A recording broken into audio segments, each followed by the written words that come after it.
My name is Nettie Grant Sikata. I'm a member of the Omaha Tribe of Nebraska, and I am employed at the Indian Center, Inc. here in Lincoln, Nebraska as the Youth Suicide Prevention Program Director, as well as the Youth Program Director. My husband and I have been together 28 years, and we live in Beatrice, Nebraska, and we've been down there about 28 years. My husband is non-native.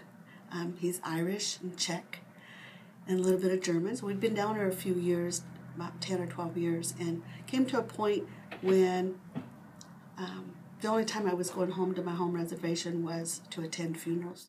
I realized I was losing the ability to understand my own language, and it was really bothering me a lot. And one day I told my husband that I made a decision that I was going to move home. I was either going to move back to Macy or to Wald Hill or to Sasu and find a job at home because I was really lonesome. And I said he could either come home with me or he could stay. That was his choice. And his first reaction was he's quiet. He's a very patient, caring person. And he said, well, I wasn't going to move home without him. And that he said he didn't know anything about Indian people, other than knowing a few Indian people. And myself, obviously, and our kids. And so he asked me, well, what can I do? And I had told him that I wanted him to join the Lincoln Indian Club. That went from him joining the club to he actually was initiated into the Taipei Society. The society is a warrior society, and my husband's a veteran. I'm glad that he does get it because it has helped solidify our marriage. We have a daughter.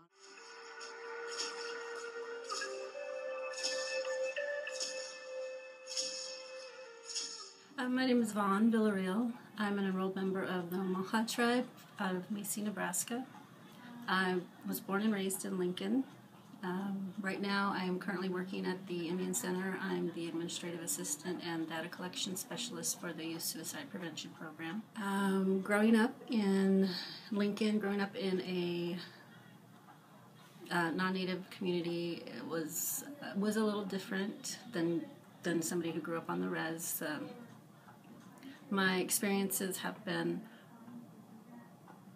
kind of living in two different worlds. I'm half white and half Native American, and I do remember that when I was really little, going with my grandparents in the summertime on the Powwow Trail, and I do remember being called an apple, being red on the outside, white on the inside.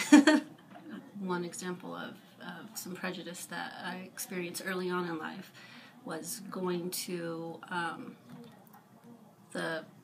a drugstore, pharmacy that sold candy here down the street from where I lived, where we grew up. Every Saturday we would get our allowance, and without fail, every Saturday all of us, my sisters and my brother at the time, would walk down there and spend our allowance on candy, and we would be watched everywhere we went. Even though we had been going there every Saturday for years, it still didn't matter. We were still always watched as though we were going to be taking something, and that's really not how we were raised. We weren't raised to do that. I am a traditional Native dancer. I dance Northern traditional. For me, dancing is just so that I can be closer to my grandparents. It helps me be closer to my ancestors, I guess, my family. For me, it's almost more of a spiritual thing.